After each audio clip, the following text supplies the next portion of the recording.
Everyone, আশা করি আপনারা ভালো আছেন। স্বাগত জানাচ্ছি নতুন একটি ভিডিওতে। আজকের ভিডিও টাইটেল অথবা থাম্বনেল দিয়ে বিষয়টি বুঝতে পারছেন। আজকে যে আমরা যেটা দেখবো হচ্ছে বাংলাদেশের মানে হচ্ছে ইন্ডিয়া। হ্যাঁ, আমরা দেখবো একই গানের তিন নায়কের গান বা তিন নায়কের সেম ক্যাটাগরি গান। আমরা দেখবো হচ্ছে সবচেয়ে কোন গানটি সেরা হয়েছে। কারণ আমরা হচ্ছে এক বিষয় জানবো হচ্ছে প্রথমে হচ্ছে শাহরুখ খান, তারপর হচ্ছে দ্বিতীয় মান্না, তৃতীয় হচ্ছে শাকিব খান। আমরা কিন্তু একই গানের তিন নায়ককে দেখতে পেরেছি, কিন্তু এই গানটি কেমন হতে পারে এবং কোন গানটি কেমন হতে পারে এবং কার গানটি সবচেয়ে সেরা হতে পারে জানতে হলে পুরো ভিডিও দেখতে পারে। কিন্তু এই ভিডিওর মাধ্যমে আমরা রিয়াকশন দেওয়ার চেষ্টা করবো আসলে কোন গানটি সবচেয়ে বেশি সেরা হয়েছে। আমাদের পিছনে ব্যাকগ্রাউন্ডটা দেখতে পাচ্ছেন, আমরা কিন্তু সেই গানটি আজকে প্লে করবো আপনাদের মাঝে। যাই হোক, কথা কম বলে শুরু করা থাকে আজকের এই ভিডিওটি। আপনি যদি আমার চ্যানেল নতুন হয়ে থাকেন অবশ্যই আমার চ্যানেলটিতে সাবস্ক্রাইব করে প্লিজ প্লিজ প্লিজ সবাই সাবস্ক্রাইব করবেন। চলুন তাহলে শুরু করা যাক আজকের এই ভিডিওটি।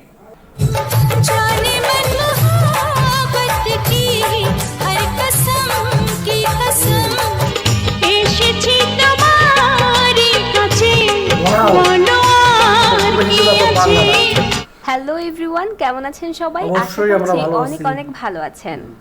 একটা সুন্দর গানের যদি রিমেক থাকে সেই গানটা দেখতে কিন্তু আমাদের এমনি অনেক ভালো লাগে।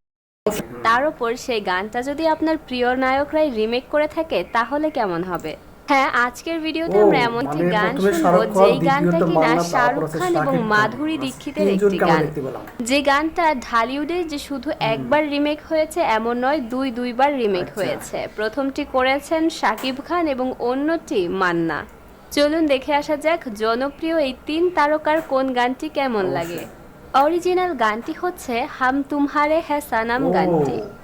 हम तुम्हारे हैं तुम्हारे सनम हम तुम्हारे हैं শাহরুখ খানের মাধুরী দীক্ষিতের সাথে তার খুবই জনপ্রিয় হাম তুমহারে হ্যাঁ সনম মুভির টাইটেল ট্র্যাক এটি। जाने मन मोहब्बत की कसम की कसम প্রচন্ড চমৎকার এই গানটি গেয়েছিলেন অনুরাধা পাডওয়াল এবং উদিত নারায়ণ। গানটা এতখানি চমৎকার যে গানটাকে কখনোই পুরানো একটি গান মনে হয় না, সবসময় শুনলেই শৈশবের স্মৃতিকে নাড়া দেওয়ার মতো একটি গান এটি।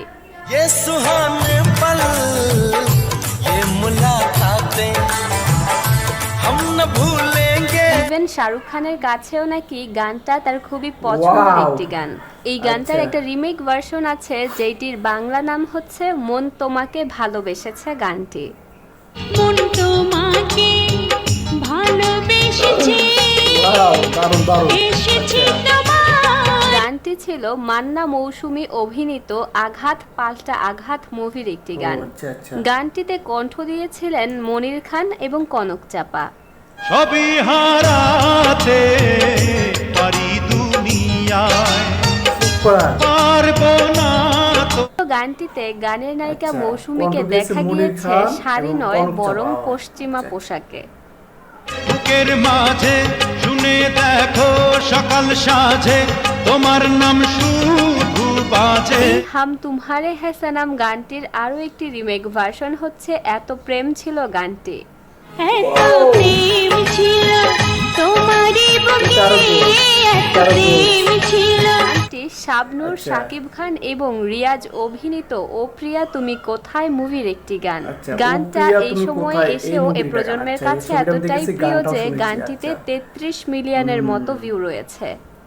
এত প্রেম ছিল তোমারই বুকে কেন তুমি সাকিব শাবনূরের অভিনীত এই গানটিতে কণ্ঠ দিয়েছিলেন এন্ড্রু কিশোর এবং কনক চাপা।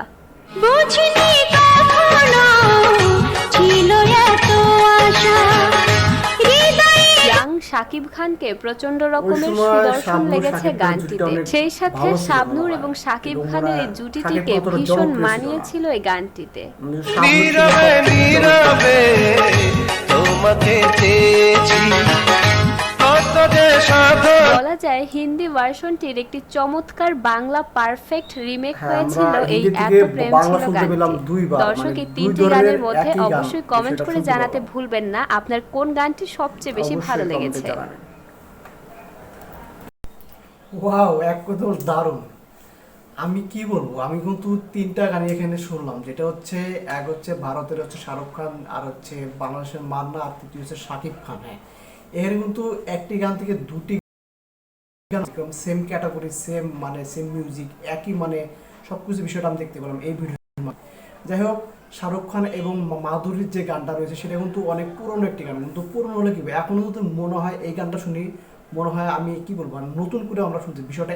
গানটা এতটা জনপ্রিয়, কারণ 2005-06 সাল থেকে এই গানটা এতটা জনপ্রিয় ছিল, মানে কথা কি বলবো, তখন তো আর ইউটিউব বা সোশ্যাল মিডিয়ার যুগ ছিল না, তখনকার যুগ ছিল সিডি প্লেয়ার যুগ বা অন্য ক্যাসেটের অডিও ক্যাসেটের যুগ।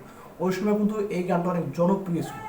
তার বন্ধু তার পরবর্তী যেটা করা হয় হচ্ছে মান্না যেটা করেছে উল্টাপাল্টা সিনেমায় হচ্ছে নায়ক মান্না এবং মৌসুমী কিন্তু পরবর্তী এই গানটা তারা করে, কিন্তু তারপর কিন্তু আমি ভাবতে পারি না, আমি মনে করছি হচ্ছে শাকিব খান এবং মান্নার গানটি দুইটাই একই গান, কিন্তু আজকে যেটা বুঝতাম সেটা হচ্ছে মান্না একবার করেছে এবং পরবর্তী শাকিব খান করেছে। যাই হোক, একই কিন্তু দুইবার করা হয়েছে একই গান। যাই হোক, আমি যেটা বলবো হচ্ছে বাংলাদেশের যে গানগুলো করা হয়েছে এবং ইন্ডিয়া থেকে যে বাংলাদেশের গানটা পরবর্তী করা হয়েছে কোনো অংশ মানে কম বলতে কি, সেই সময় কিন্তু ইন্ডিয়ার চেয়ে এবং ভালো ফুটেজ কিন্তু ভিডিও ফুটে অতটা কোয়ালিটি বাংলাদেশের মান সম্পন্ন ছিল না। যাই হোক, ওই কারণে কিন্তু ভিডিও কোয়ালিটি একটু খারাপ হতে পারে। এবং তারপরে যেটা বলবো বাংলাদেশের যে ওই সময় এতটুকু যে করেছে তার জন্য অসংখ্য এবং লাখো মানে ধন্যবাদ জানাই, কারণ হচ্ছে এই সময় টেকনোলজিটা বাংলাদেশে এতটা খারাপ ছিল বা সেভাবে গানটা হাইলাইট করতে পারে। কিন্তু যাই হোক, বাংলাদেশের মানুষ কিন্তু অবশ্যই গানটা অনেক জনপ্রিয়ভাবে উপভোগ করতে পেরেছে। তারপর শাকিব খান এবং শাবনূরের বিষয়টা বলবো, শাকিব খান কিন্তু ওই সময় এতটা জনপ্রিয় ছিল, যে কথা হচ্ছে শাবনূর কিন্তু সবচেয়ে বেশি জনপ্রিয় ছিল ওই সময়টা, কারণ ওই সময় শাবনূরের সাথে মানে শাকিব খানের একটা অপ্রিয় তুমি কোথায় এই ছবির মাধ্যমে তারা হচ্ছে এই গানটা উপহার দিয়েছে, এত প্রেম ছিল তোমারই বুকে। যাই হোক, এই গানটা কিন্তু ভালো একটা জনপ্রিয় হয়েছিল ওই সময় থেকে, বা এখনও কিন্তু ভালো একটা জনপ্রিয় রয়েছে, কিন্তু সোশ্যাল মিডিয়াতে ভালো একটা রয়েছে।